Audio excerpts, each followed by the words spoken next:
Good evening. Let me start off by saying how happy I am to be here with all of you tonight. I was hoping that we could gather in person, but I guess I'm grateful just to see your smiling faces on Zoom. Let me start by saying thank you. It's been a really tough 18, 19 months for all of us. The relentless nature of this work during COVID has been daunting, and your efforts to teach. Wait, I hear background. Lucas. Lucas? Okay. The relentless nature of the work during COVID pandemic has been daunting. Your efforts to teach, support, and guide our students through this time has truly made a difference for so many. Know that we on the board appreciate your work, your professionalism, and your commitment to the students of MCPS. It is our longstanding partnership and joint belief in the transformative power of education that will sustain this school system. MCEA, I know from the history of your association, the value you place on constructive professional partnerships. So this evening, we, the board, are here to listen to you, our partner, to understand your experiences, consider your ideas, and explore opportunities. We look forward to robust, productive discussion. I'm going to start by having our board members introduce themselves, starting with our Vice President, Ms. Silvestri. Good evening, everyone. Good to be here with you all tonight. Dr. Daka. Good evening. We're here remotely because we had a meeting before this and couldn't get home. So we're glad to be here, though. Ms. Mandrowski. Hi, good evening. Nice to see everyone. Ms. Evans. Good evening. Ms. Harris, I believe, is going to join us any minute now. Ms. I'm here. I'm here. Good evening, everybody. Ms. O'Looney. I'm also here from the boardroom. Nice to see everyone. I'd also like to recognize that we have our interim superintendent, Dr. Monifa McKnight, who is here with her leadership team. At this time, I'll turn it over to our MCEA president, Jennifer Martin, to get us started. Thank you, Ms. Wolf. I would also like to thank you, Dr. McKnight, and members of the Board of Education for taking the time this evening to meet with the Board of MCEA, the Montgomery County Education Association. I am Jennifer Martin, the president of MCEA, and I'm joined here this evening by members of our board. Because I can't see everyone on screen, I'll call names, but we may not all be here. I'm going to start with our officers. Nikki Woodward. Good evening, Nikki Woodward. I'm an early intervention specialist within Infantile program, and I serve as the vice president for MCEA. David Stein. Hi, everyone. I'm David Stein. I'm a math teacher at Blair High School and MCEA treasurer. Glad to be here. Look forward to the discussion tonight. Danilia Wilson. Hi, everyone. I'm Danilia Wilson. I teach first grade at Wheaton Woods, and I serve as the MCA secretary. Glenn Miller. Good evening, everyone. My name is Glenn Miller. I'm a science teacher at Sherwood High School and an at-large director on the board. Cindy Lotto. Hi, Cindy Lotto, Gaithersburg High School Social Studies, and I'm a high school director. Leah Michaels. Good evening, everyone. I'm Leah Michaels. I teach ESOL at Albert Einstein High School, and I'm an at-large director. Chad Wilson. Good evening, everyone. I am Chad Wilson, high school director from Walker's Mill High School, Alternative Programs and Social Studies. Glad to be here. Justin Fauntroy. Good evening, Justin Fauntroy. I'm a middle school computer science teacher at Argyle Magnet Middle School, and I am a middle school director. Amy Watkins. Amy may not be joining us this evening. Brian Buckland. Brian is an elementary director, Amy a middle school director. Java Robinson. Good evening, I'm Java Robinson, staff development teacher at Piney Branch Elementary School and an elementary school director. Michelle Alexander.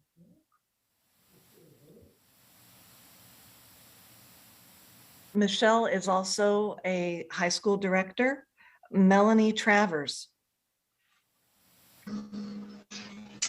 Hi, I'm Melanie Travers. I am a PPW and I am the non-school based director. Karen McKiernan. Good evening. I'm Karen McKiernan. I teach 5th grade at Arcola and I'm an elementary director. Right, we also have Deborah Menke. I'm not sure if she joined us this evening. She is a retired member of our board. And Chris Lloyd is also our second vice president. Is Chris in the room tonight? All right, well, I think you're acquainted with him from years past when he served as president for the past 6 years. So that is who we are in assembly here today. We come here tonight to talk about a number of things. We're going to deal with the workload issues caused by COVID and also talk about the blueprint for Maryland's future. Again, we appreciate the time and attention you're giving those issues that we will raise here tonight. So we come here tonight really to talk about the impossibly heavy workload our teachers have been burdened with over the last few months because of an understaffing issue at the county level. Naturally, it's not just us, it's the children, youth, and families we serve who are also suffering. Our county should be doing everything in its power to make up for the time and learning opportunities our students have lost during this pandemic. And our members are giving this work all they have, but there are decisions that MCPS leadership is making or failing to make that are bringing our members to the breaking point and causing our students to experience increased stress rather than relief in the return to in-person learning. Due to these decisions, our members do not have enough time in their work days to do everything the district is asking of them. On top of educating our students, many are not receiving state law mandated lunch periods and are missing planning time used to prepare well-planned lessons and provide follow-up to meet the individual needs of our students. While collaboration is given lip service, we fail to be treated as partners in this work. We have stood with our sibling units, MCAP and SEIU Local 500, to press for relief, but the exploitation continues. Our students deserve teachers who are able to focus on teaching, not testing, and our educators deserve to work a sustainable workload so that we can meet the needs of those students. We are imploring our school board to work with a sense of urgency to find and implement solutions so our students can receive the education they deserve. This understaffing and overload of work for our educators is because of the choices our local elected officials are making. These are people who will be seeking the endorsement of our members this upcoming election cycle. It's time to choose the same way thousands of our members have chosen to stand outside of your doors, and in the past. And this is why we've chosen to speak here today. We ask you to ease the workload and ensure our educators have the time and support they need to meet the needs of the students we serve. The blueprint for Maryland's future points a way forward to a public education system that lifts up the teaching profession and then invests fully in our children. Now is the time to work together to address the needs of educators and students alike. So we'll hear first from Java Robinson.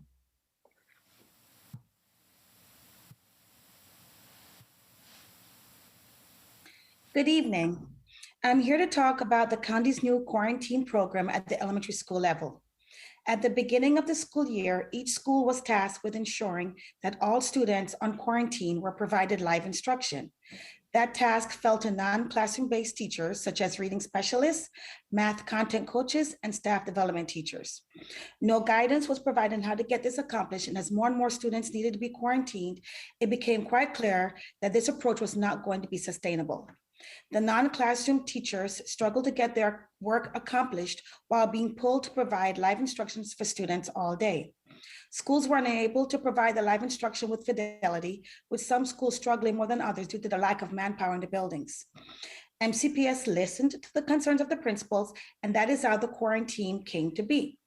The mission of the quarantine is to lessen the burden placed on individual schools by having the non-classroom teachers sign up for one day and one time a week to provide live instruction to students in the county. Currently, half of the schools in the county have opted in, with some schools choosing to opt out for a variety of reasons. One reason is that in order to do this model, all the teachers needed to be on the same page, and so pace and guidance was provided. This pace and guidance, however, did not meet the needs of all schools. Immersion schools, for one, were also needs were not met in this platform. Are we a school system or a system of schools? Since its inception on October 1st, there have been many upgrades due to technology challenges, not enough people signing up to fill the teaching slots, and making sure that our special ed students' needs were met. The program continues to evolve, and as of now will continue into November.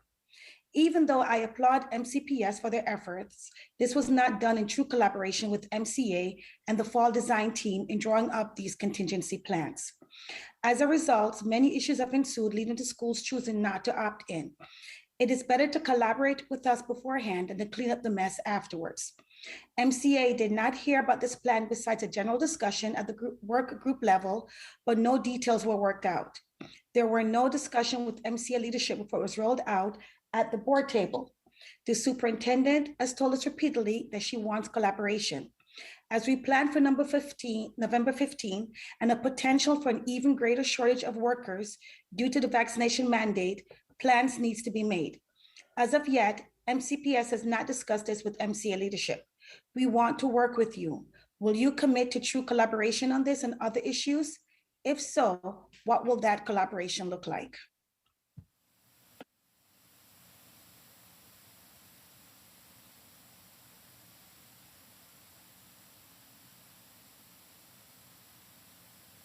Jennifer, are you waiting on us? Yes, we are. That was a question that was for the board.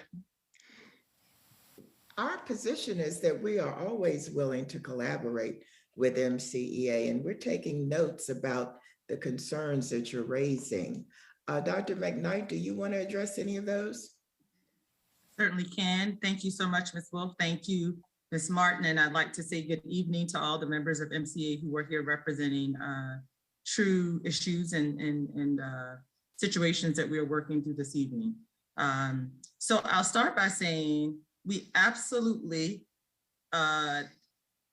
continue to focus on developing all of these systems in a spirit of collaboration. A big part of what we have been defining, and this is a big part of what the ADC has been designed to do, is exactly what does that collaboration look like. I'll go back a little bit. When we first formed the design teams, the thinking behind the design teams were to ensure that we had gotten membership from all of our stakeholder associations. And the goal was that the design teams were coming together to truly map out exactly what this work would look like. There's no way we could do that in isolation as a system. As I hear you, Ms. Robinson, sharing that concern, we continue to ask the questions, and I impress upon the team and all the leaders to say, well, we may create these processes of collaboration, but if all of the membership may not be getting an opportunity to weigh in, then what does the collaboration extension look like? Meaning we can only have a certain number of representatives that represent these bodies of work that we work on, but how do we extend that so that we're getting the input from the larger body? And so I think that's a question we can continue to work through with one another. The actual plan that we came up with for quarantining instruction for our students has to be one that we have teachers develop. We can't do that centrally. We shouldn't do it centrally. And so I impress upon us as a team here to continue to work through exactly what those bumps are in the systems that we have developed to evaluate how that collaboration is going. And if we feel like there is a space particularly that's interfering with that, we as a system absolutely want to identify where those bumps are and how we address them. Thank you, Monifa. Yeah, absolutely. Thank you so much. So here is the issue that we ran into. We appreciate that we have representation on these working groups, but then there is the elected leadership of the union that really, when you say, who are the voices for the employees? Well, we are the elected voices. And so when we are left out of the conversation, we are the ones who are tasked with making sure that we are speaking for our members. And the way, that the example that Java shares, the way that was rolled out, that did not happen for us. And so it went straight from the work group to the Board of Education and bypassed ADC. So for us, that did not feel collaborative. We know that our members were exposed to the idea and they liked the general idea, but were not in the work group involved in the details of planning that. And then our top leadership was left completely out of it. So that's what we're hoping, for us, collaboration would look like the work groups providing something that then is reviewed at ADC and refined at ADC. There we are, the folks who are given the authority from our respective institutions to work together to find good solutions. We want to work in collaboration. We think we have a lot to offer. And as Java says, it's easier to do that ahead of time rather than clean up afterwards. So that is what we are hoping for, is that that a true collaboration will be the way we move forward, especially with something like the issues surrounding contingencies for November 15th and the possibility of staffing shortages in certain areas. We do come to you wanting to work together and sharing the same goal of doing right by the students we serve. Next up, we have Agreed, Nikki. Jennifer. Thank you for that. I did want to say, I think we should do a follow-up on that. I think we should come together and really follow up to say, what is the role of the design team? What is the role of the Council of Teaching? What is the role of the ADC? And in this case, as I listen to you, I wonder if this is a conversation that we bring to the exec board, because even when we think about ADC, that really does represent the leadership of all of the associations and the district. But if we want to involve the collective leadership of this body, maybe the question is that we bring it to an executive meeting. So I'm open to all of that, but I think it is something that we should all agree upon and say that we believe this is the right space for this work to come so that we can have the input needed. But thank you for sharing that. Thank you. So next we have Danelia Wilson, who is going to speak about the experience of elementary school teachers this year. Danelia? Good evening. I am here tonight to talk to you about the untenable workload and coverage crisis elementary educators across the county are facing. Students and teachers continue to feel the impact of COVID within our buildings. While our students may now be physically available, there are so many social and emotional needs that children arrive unready to learn. Elementary classroom teachers spend their days in a constant state of worry. We worry about social distancing, correct mask wearing, and contact tracing. We worry, will our students get sick? Will our own families get sick? Will we get sick? We worry about how our students will respond to the on-grade level material we are forcing upon them when so many of them are not on grade level. Additionally, the number of assessments our littlest learners have been forced to endure this year is outrageous. There's been a lot of discussion about social emotional learning, but it has been solely lip service up to this point. Elementary students have taken MCAP, MAP for both reading and math, oral reading records, interims for benchmark, Eureka math assessments, and the WIDA model. As part of the Science of Reading pilot, my students have also taken DIBELS, the PAST assessment for phonological awareness, and Orton-Gillingham assessments for phonics. Today is the 36th day of school, and at least 15 of my days this school year have included at least one of these assessments. We are rapidly approaching, if not surpassing, the 2.2% or 21.6 hour limit within the school year dedicated to testing through the Less Testing, More Learning Act of 2017. It is only October. On top of the ever-increasing demands, staff are asked to provide coverage every single day for a variety of reasons, including understaffing, illness, and opportunities for professional development. Teachers have been asked to cover not just homeroom classes, but lunch, recess, bus duty, hallway duty, and specials. Last week alone, there were 23 jobs in my building, and only 7 of them were filled by substitutes. Many times, non-homeroom teachers, such as ESOL or academic support teachers, are the first to be called upon. This comes at the expense of our students who require the most support. Those children miss interventions and federally mandated ESOL instruction. And while teachers have the right to say no to extra duties, the immense guilt to care for our children often outweighs the personal needs and rights of staff. I have heard it reiterated over and over and over this year from a variety of colleagues about the immense burnout we are feeling. We cannot continue this way.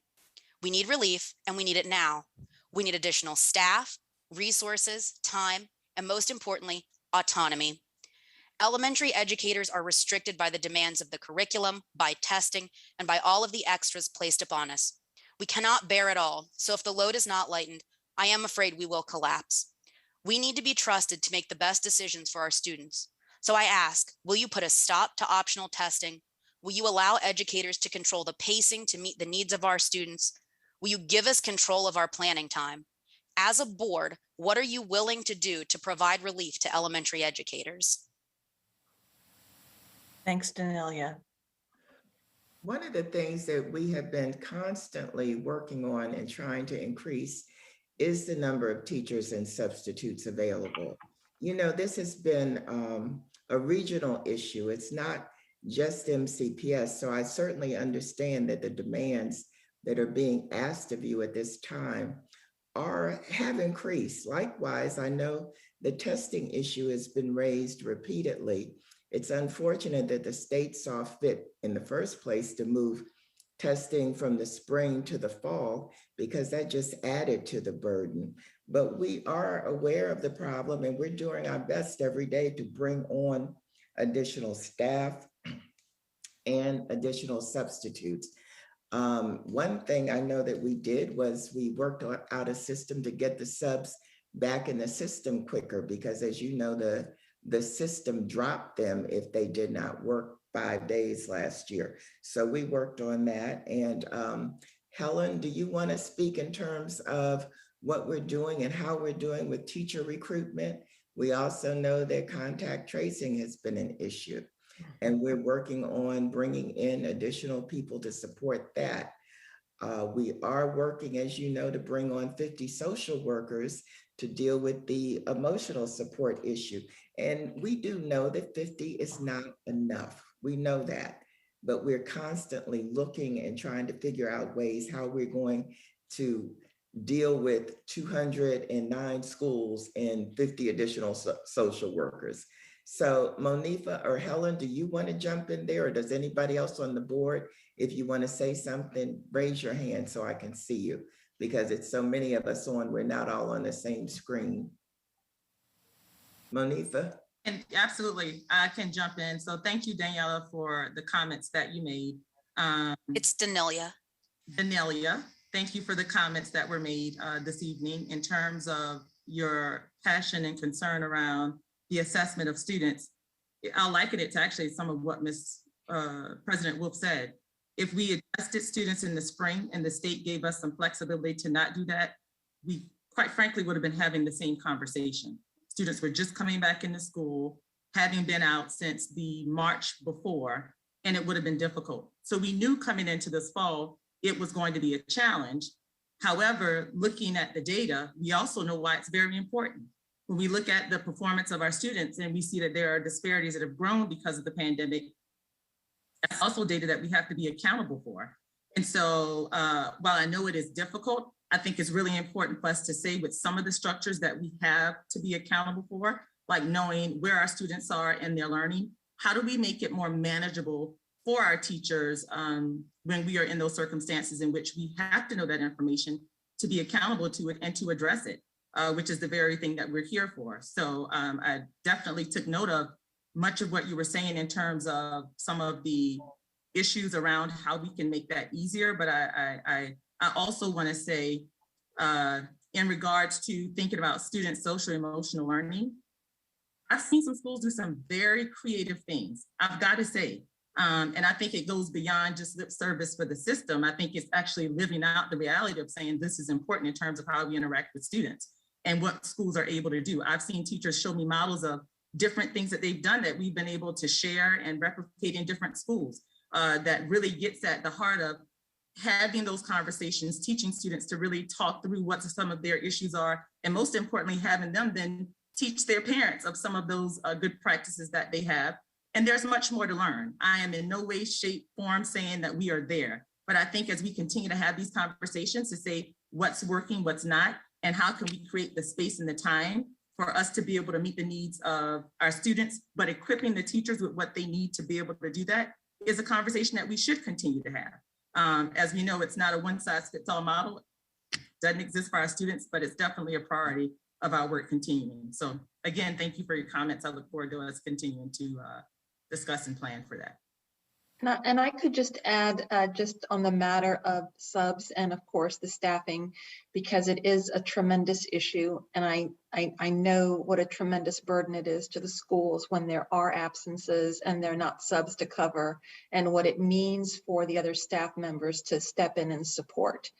And the recruiting team continues on a daily basis. They're on the road, daily pop-up shops, online recruiting events, hiring substitutes as quickly as they can, getting them processed as quickly as they can through the compliance training as well. The fingerprinting, of course, and the compliance training, those are things we cannot get around. And they are working literally every day on trying to find the new talent to bring into the organization. We're also working very closely with our higher ed partners, seeing if some of the December graduates would also like to sign up as long-term subs and short-term subs, making sure we're open contracting as quickly as we possibly can. So these are daily outreaches that the recruiting office is engaged in. We've also have a recruiter who is solely focused on the mental health professionals as well, because we know in the world of psychologists, counselors, and therapists that we're strategically recruiting for those positions as well. And as Ms. Wolf alluded to earlier, and again, not easy for our ears because we care about what's going on in Montgomery County, but the teacher shortage, the decline in enrollment in teacher prep, these are all things that we are dealing with.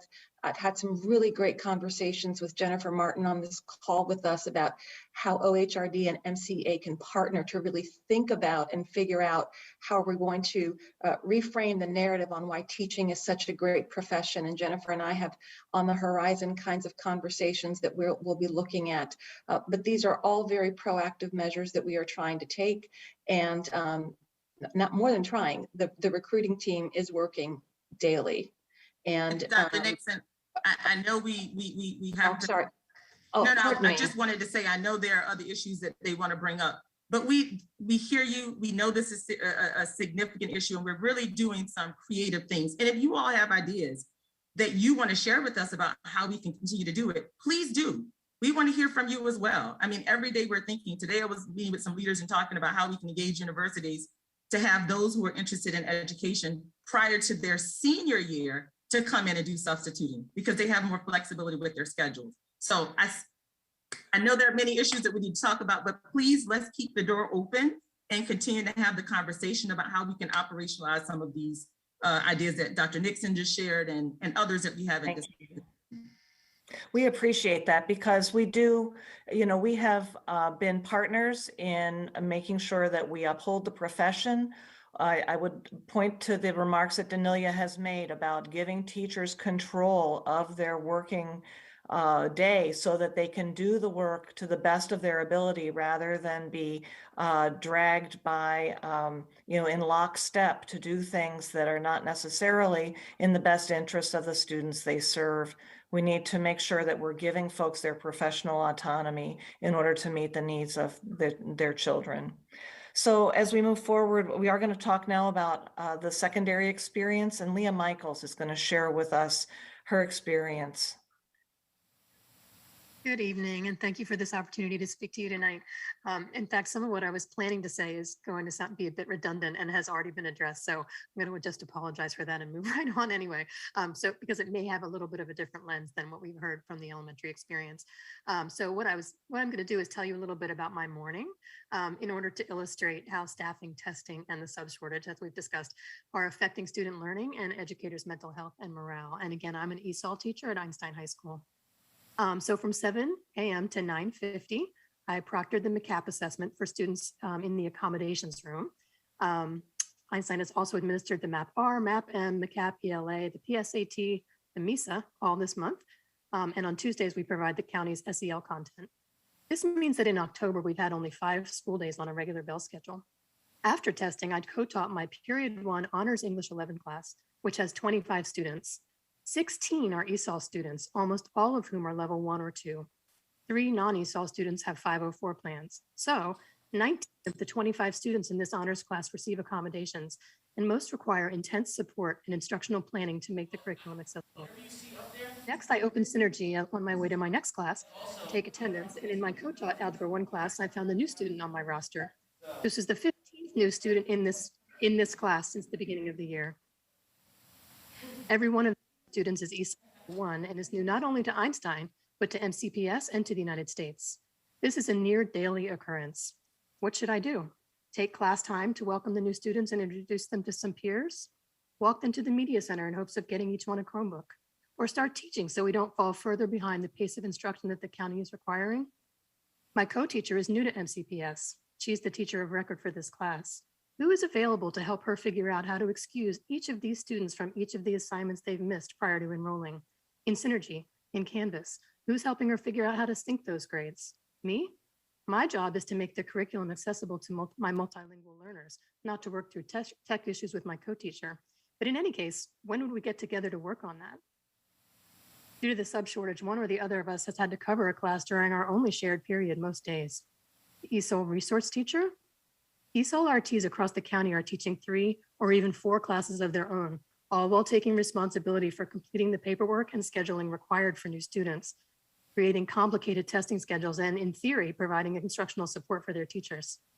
The lack of relevant training and instructional support, compounded by a staffing model that allocated teachers last spring, irrespective of the MET students, the predictable influx of new enrollees, and a shortage of substitutes, along with the demanding test schedule of dubious validity among other factors, has stretched educators too far. Putting aside the logistical, technical issues, when am I getting together with my co-teachers to plan the thoughtful, differentiated lessons that my students need? When am I making those needed phone calls to parents and guardians, providing remediation, reteaching, or reassessment opportunities? We want to take care of our students' academic and social emotional needs, but there are simply not enough of us. And what planning time we do have is often lost due to testing and class coverage. We need additional permanent school level staffing to support new students. And I did hear you say you understand that. And we need more instructional and logistical assistance from MCPS to support educators. ESOL resource teachers should not be teaching more than 2 sections. In fact, I believe they need to be fully released so they can fulfill their instructional leadership, paperwork, and WIDA testing responsibilities, rather than constantly scrambling to rearrange student and teacher schedules, not to a good solution, only to what is least detrimental on any given day. There are not enough instructional specialists to meet this kind of school-level granular need. We need instructional coaches, ESOL proficient consulting teachers, and an army of PPWs, psychologists, social workers, counselors. Yes, this costs money. But the state of Maryland ended the last fiscal year with a $2.5 billion surplus, and our comptroller wants to put it in a rainy day fund. It is raining now. Will you join us in demanding that the state provide educational entities with some of that money? Will you ask the State Board of Education to press for this? The amount of testing our students are enduring amounts to educational malpractice. What data might we obtain from testing students who have only been in school for a matter of days, who speak no English, and who have little facility with using a Chromebook to drag and drop, for example, that could possibly justify the burden on staff to create and implement the testing schedule? We are over-testing our newcomer students, undermining their confidence rather than setting them up for success. Students are left to sink or swim while their school staff drowns. We will not see better results until we support students and staff appropriately. Thank you. Thanks, Leah. So there was a question there about joining with us to press for funding from the state. Absolutely. I don't have any problem with the board sending a letter asking about, the use of the funds rather than sending it to the rainy day fund. I'm not exactly sure that's how it's going to be received, but we would have no problem in doing that. Dealing with the issue of resources, what can we say? We've been dealing with COVID. It has exasperated an already sort of desperate system because there was already a teacher shortage in this state, but we are trying to manage. I hear you. And that's pretty much all I can say right now about it. but we will join if you want to send a joint letter to the state. I have no problem with it. I would need to speak to my other board members, but I can say that I have no problem with it. Dr. McKnight, would you have a problem with that? I would not. I think we are all on the same page about exactly what's needed. And now is the time for us to be very innovative and very specific about how we're able to address some needs that have been long drawn out in our field of education. So I support this 100%. All right, thank you. We next have Chad Wilson. Good evening, Dr. McKnight and board members. A good educator is a determined person. A good educator knows how to bring out the best in students. A good educator awakens the curiosity of young minds for the purpose of satisfying it afterwards. But as we sit today, these great educators are at their breaking point. Educators are faced with the daunting task of trying to keep going for the students that they care so deeply about, even though that they have a lack of planning time to meet the curricular, academic, socio-emotional, pedagogical, health, and personal needs of themselves and their students and their families and their communities. I'm sure we all sit here and know that there's currently an educator shortage across the United States. Let's not call it that. What we should call it is a systemic abuse of educators that has manifested in an environment that causes many people who want to be educators to be turned away because of the culture of education and what an educator is now in this time supposed to be. The continued cultures have been exasperated by the COVID pandemic. The culture of disrespect, the culture of blame, the culture of toxic positivity, the culture of being undervalued, the culture that is a teacher's job to fix all of society's ills with limited resources, especially time, to figure out how to take the broken and make it whole without being provided the necessary tools. The culture of not trusting the professionals on the front lines of what is needed to do their jobs, which many times includes cleaning up snot, messes, being the soldiers or shoulders to cry on, standing in the pouring rain far after their duty day to ensure that their treasures get on the bus safely.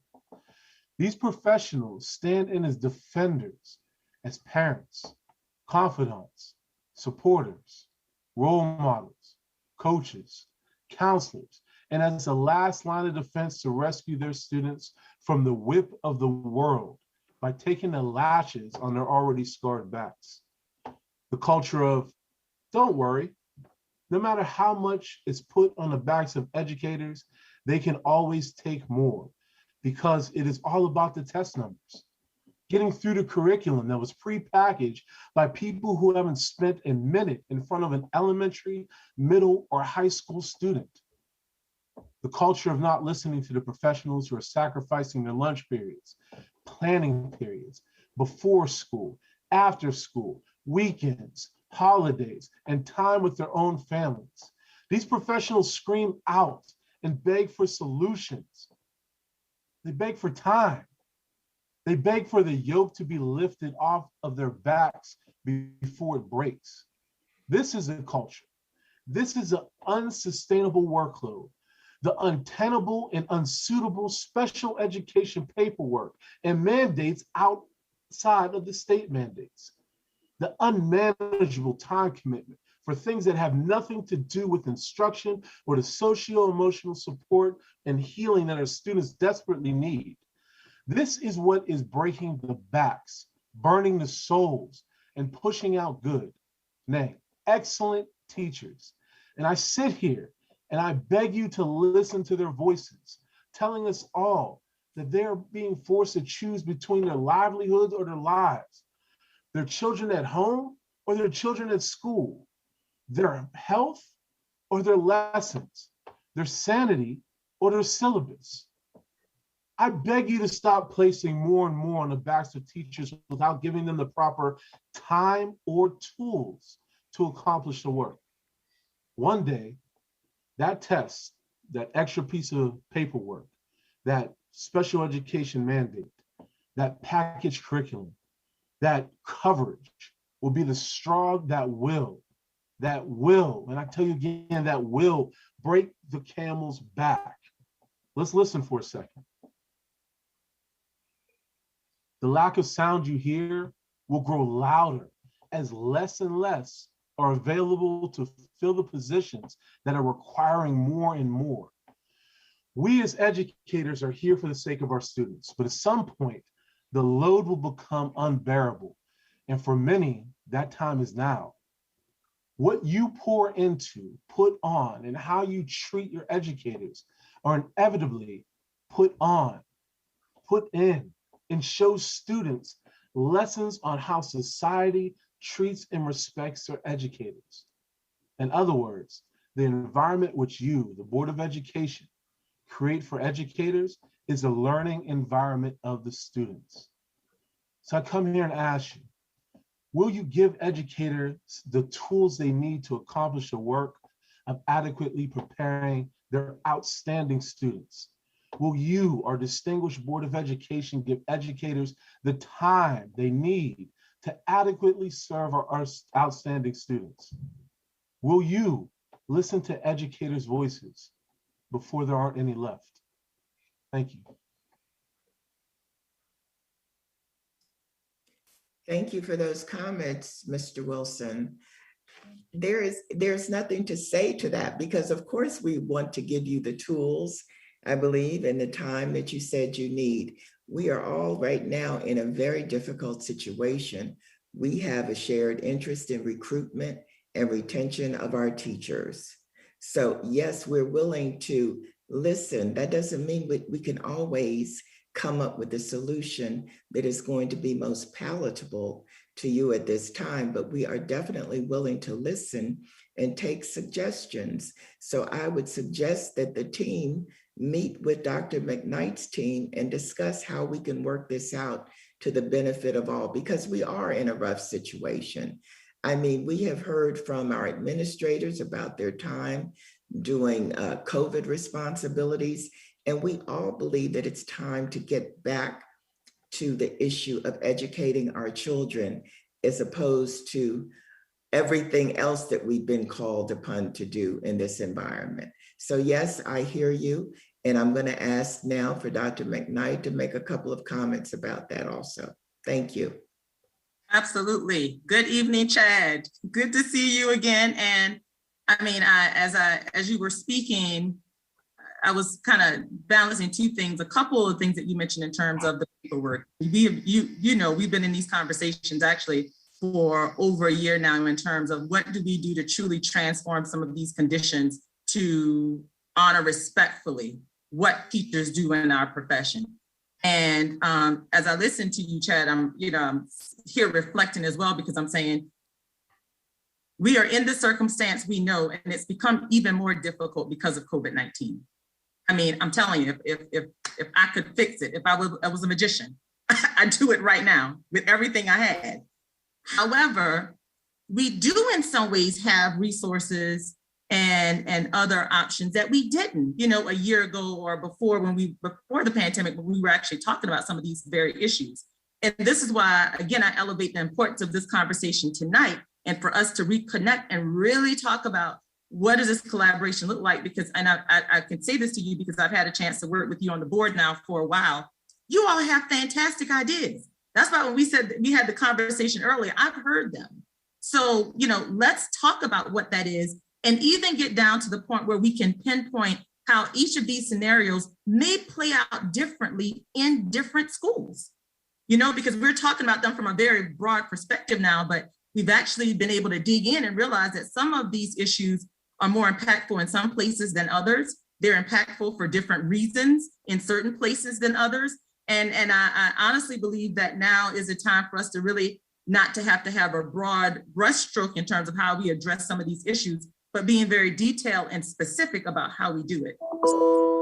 I look forward to us following up to talk about how we can address some of these or all of these issues over time with some of the opportunities that we have right now with resources and other things that we have available to us. So thank you. I'm appreciative for, I look forward to that follow-up.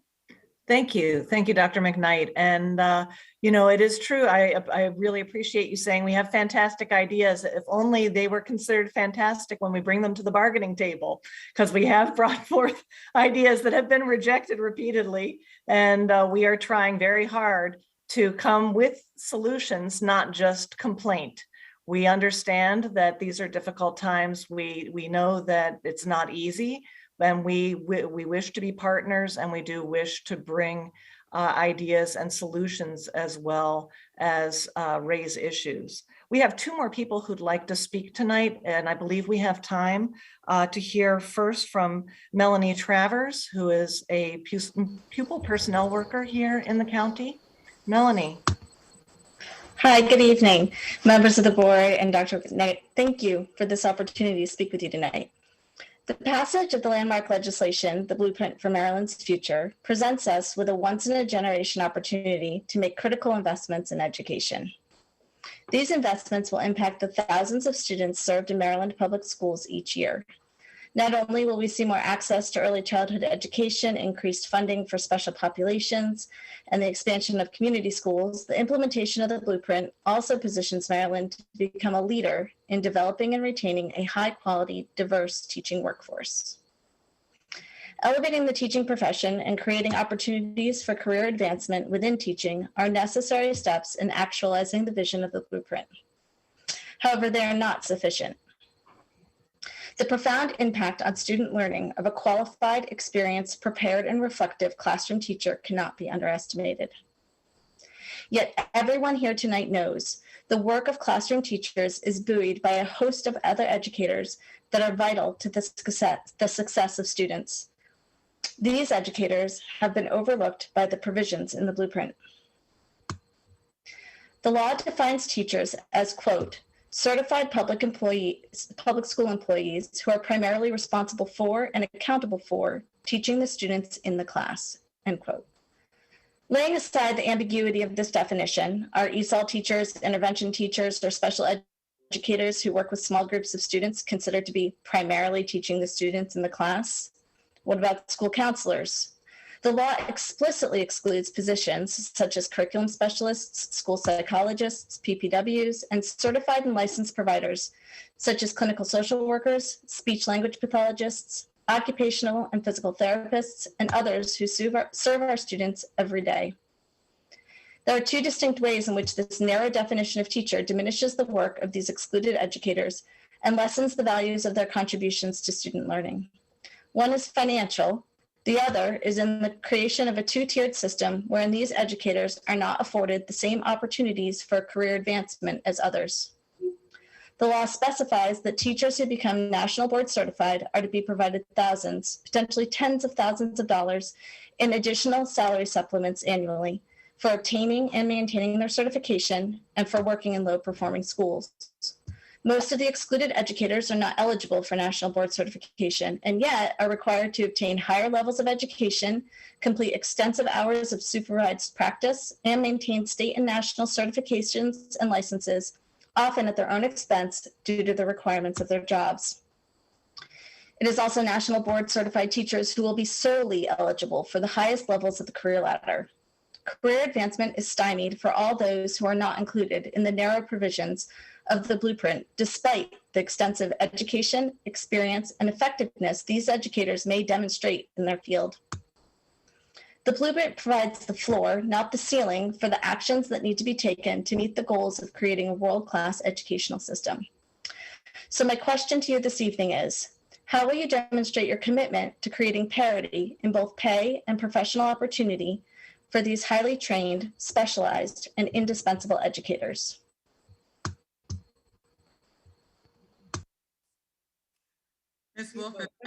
One of the things that we have maintained all along is that the people being considered under the Blueprint needs to be widened. We have maintained that since they started on this. They are not hearing that just yet. So I think what we might need to think about doing is working with our state delegation here from Montgomery County. but I know that Dr. Smith, before he left, had raised the issue. And I believe Dr. McKnight continues to support the issue when we interface with them. So Dr. McKnight, do you want to speak to that? Thank you, Ms. Wolf. Thank you, Melanie, for your testimony this evening. And yes, I remember there was much advocacy at with the delegation around making sure we were looking at the blueprint to cover a number of areas. But to be very specific, Melanie, to the point that you're raising, I actually think that the Maryland Blueprint does offer us that opportunity in terms of that roadmap to really think about creatively what it is that we want to do as a school system, and what will that look like in terms of our teachers, their career ladder, and how that plays out to be able to provide some parity and just kind of overall a more robust look at honoring the work that teachers do in the profession. So I know this is work that Dr. Nixon has been working on as well, in terms of that whole career ladder piece. And absolutely, MCEA has to be engaged in that, because that's a roadmap that we want to map out collectively. We actually have the resources, as I said, within the Maryland Blueprint that allows us to leverage to be able to do that. And this sets a great opportunity for us to have that roadmap planned out for how we want to have the career ladder, which, and some of you may remember, this was something that MCEA worked on with the system years ago. I don't want to go to, Nikki's shaking her head. I see, I don't, you remember, and there were some things that we learned from that I actually think we should take into consideration as we map out this new career ladder to make it better and more robust than what we tried to embrace before. And again, especially now, because we actually didn't have the backing with what we have now for the blueprint in terms of resources to do that. So, I mean, we are on board. That is work that has already started. Dr. Nixon, I don't know if there's anything else you wanted to add in terms of where the work is with that, but that I know that's definitely a big part of what we're mapping out, and of course, in collaboration with you. Process. And now that we've got a new blueprint coordinator on board, and the way that all of those things will come together, working closely, Dr. Stanislaus and Dr. Luke Moutsatsos, working with our NBCT world and making sure that we're in compliance with all of those pieces, certainly. Yep. Ongoing. Thank you. Thank you, Dr. Nixon. So we now have one more speaker, that Nikki Woodward, our Vice President, is going to also speak about aspects of the blueprint. Evening. So tonight I have the opportunity to speak with you regarding community schools and the progress and processes practiced in MCPS. I don't have to say it, but I am.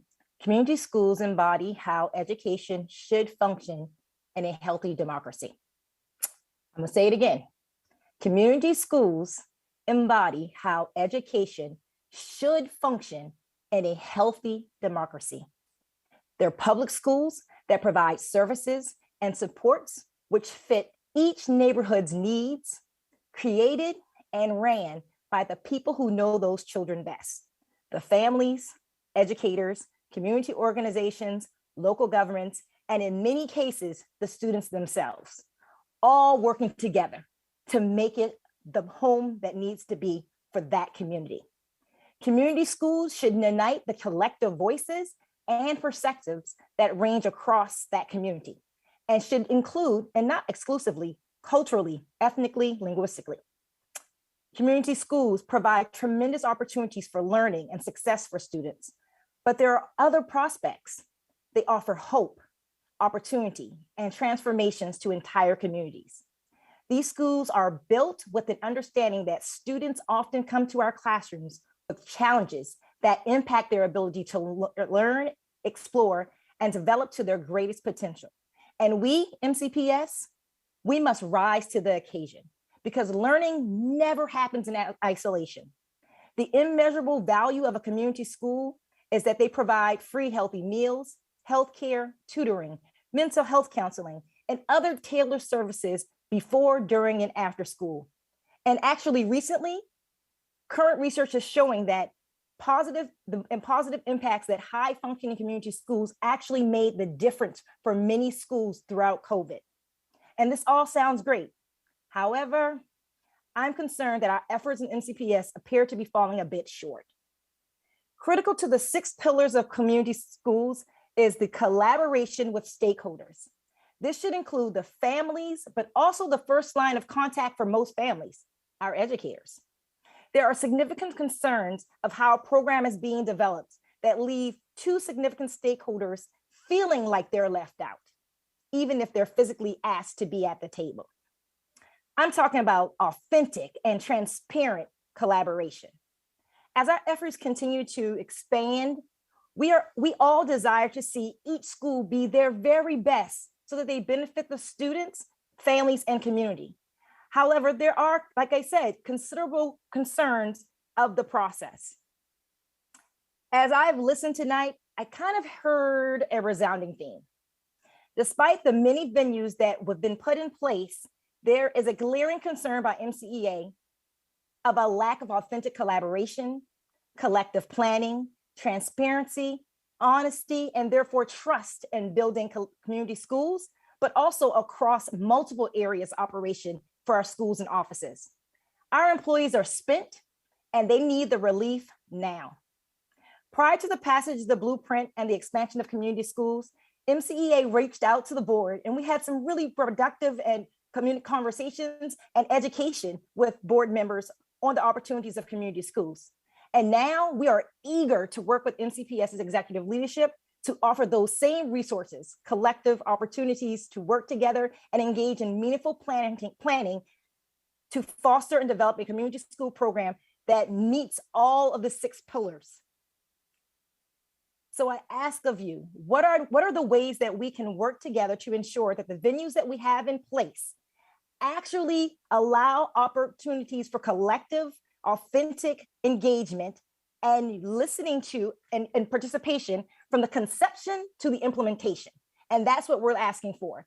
Not just what was your thought and take it away, but how do we make sure that all the stakeholders can really see what they are making recommendations and suggestions of intertwined in the final results that are present? Thank you so much for the opportunity to share that perspective tonight. And I look forward to continued collaboration, authentic collaboration. Thank you, Nikki, for those comments. There can be no disagreement with you about the benefit of community schools. I hope that the Blueprint coordinator will be on board soon and we can develop and grow our community school program.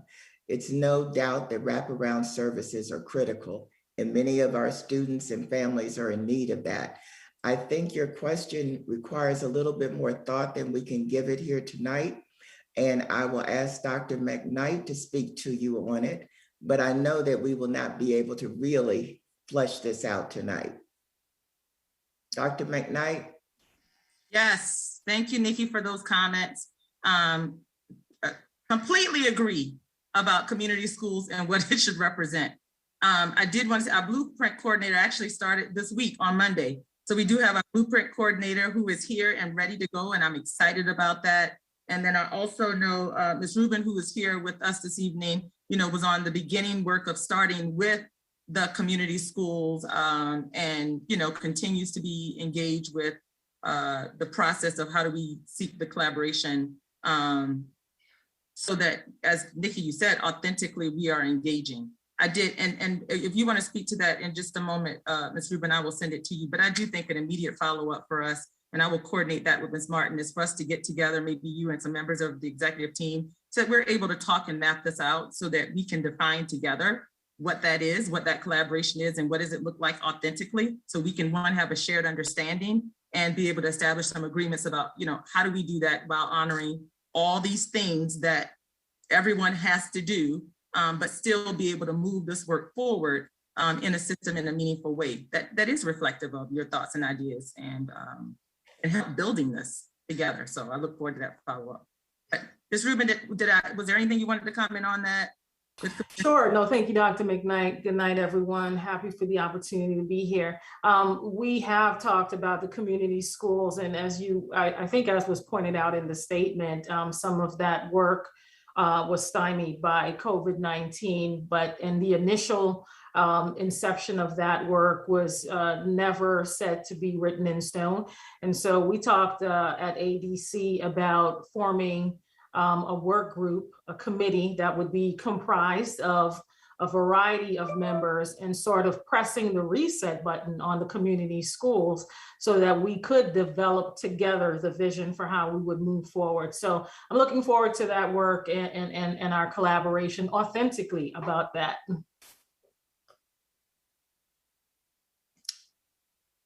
Jennifer? Well, Ms. Wolf, I see that we are coming to the end of our hour together. Thank you for having us in this space with you. We appreciate the time that you've taken, the careful thought that you have given to the issues that we've raised this evening and the questions that we've asked. We look forward to following up with you, and we hope that we will continue to be in space where we can work together towards solutions. And so thank you again. Thank you. But at this time, if you've got a few minutes, I want to give our board members, see if there's anyone that has anything they want to add at this point in time. I'm going to just go down the row. I'm going to start with Dr. Daka because they're all in the same room. Dr. Daka, did you have anything you wanted to contribute or say right now? Well, we thank everyone for giving us the information. Can't hear you if you're on. Pardon? Go. Okay. Well, we want to thank everyone for taking time. Issues because they're actually they're at the office. Oh, and the rest of us are at home. Okay. I'm going to move to Ms. Mandrowski. And can you hear me, Rebecca? I can hear you, but I don't think you can hear me. I can hear you. Oh, great. Okay. Dr. Daka, go ahead then. Anyhow, I was trying to say thank you very much for bringing your information to us. This is from the battlefield, but you just have to know that we are as concerned about it, and I know that you don't think so. You think we're not doing enough, but I think staff is really trying hard, and we are in a situation where there just aren't that many employees to get. And all of the school systems are doing this all over the country. We're not getting all the bus drivers we need. We just can't get them. We got 19 a couple of weeks ago, but they're going through training. But anyway, just believe that we really are serious about the concerns that you have. Thank you. Ms. Mandrowski? Yeah, thank you. I too just want to say, first of all, thank you all for taking the time to come and speak with us and share your concerns. We do know and appreciate how hard things have been for you all. We've got to continue to keep an open line of communication. And I agree, I feel like it's been said in a lot of different ways, but continue to look for innovative ways of addressing these stressful times and these unfortunate situations to the best that we can. I do hope that, and I know that MCPS is going to continue to try and work as collaboratively as possible to come up with unique ideas. But to Dr. McKnight's point earlier, if you have thoughts, if you have ideas, if you have solutions, please continue to bring them forward. As Dr. Dr. said, it might not feel like, but we are listening. We do want to help, and we're just going to have to continue to work together as best as we can to get through this. And if you know anybody who's looking for work, please send them our way. Ms. Evans? Sure. I think what Mrs. Mandrowski said were my thoughts exactly, that I know that what is happening here in Montgomery County is happening across the country, but that still doesn't mean that we can't find creative solutions here in Montgomery County to ease or provide some relief to you. So I appreciated earlier, as Mrs. Mandrowski said, Dr. McKnight saying, bring your creative solutions, because we do want to offer some relief in some way. if at all possible. I did want to ask the question of Dr. Nixon, and I don't know if we brought this up before. At some point, are we going to bring parent volunteers back? And my thinking is only just to quite possibly, if they meet all of the safety precautions, to help with outdoor lunches for some of our schools for as long as the weather permits for the eating to be outside, because that could help in some ways.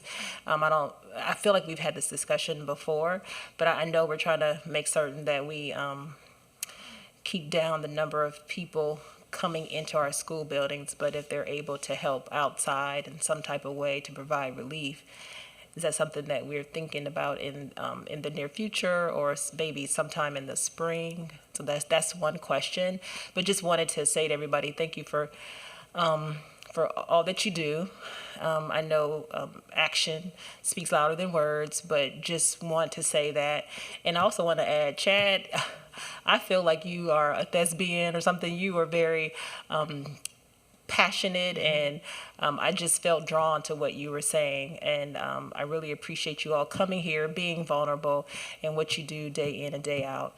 So we can't thank you enough. And I hope that you do know that we mean it. And to hear the stories helps, right? Because I know we know it's difficult, but it's different when you put the stories behind it, to give us like a glimpse at what your day is like or what your morning is like, because that helps in the thinking and the creativity that we can do to try to provide some type of relief and solutions to you. So those are just my comments real quickly.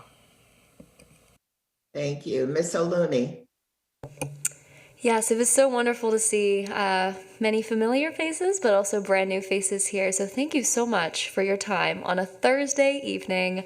I know you probably have papers to grade, lessons to plan, but I know we all really appreciate your time and appreciate your honesty in sharing things with us. I know that this can be a thankless job. So from myself and on behalf of all of my student peers, thank you so much for all of the work that you do and all of the extra work that you've put in this year. And I know the board and I will be working to address as many of your concerns as possible. So thanks again. I'm going to go to Ms. Harris next. Lynn, can you hear me? Oh. Yep. Yeah, I don't want to repeat anything that my colleagues said because I agree with all of their comments. Just a few things very directly. I wanted to thank Nikki particularly. Every word that you said about the importance of every stakeholder in actually being truly part of the work around community schools, and really, I think every policy making, problem solving, priority setting conversation that we have. We truly need to do a better job of valuing the input and the expertise that all of our stakeholders bring to the table. And Danelia, I think you were talking about challenges in delivering curriculum when the system is pushing us to start everybody on grade level or accelerate when so many of our students are behind, and we know that they are. And I feel very strongly it's one thing to have, sit in a board meeting and have central office staff say the evidence supports accelerating everybody. I want to know what's going on in the classroom, and I want to know what your experience is, and I want to know how students are doing. And I think all of us are hearing a lot of parents and students who are concerned about that approach and feeling like they're struggling this year. And what you're bringing to the table, I think, is incredibly valuable.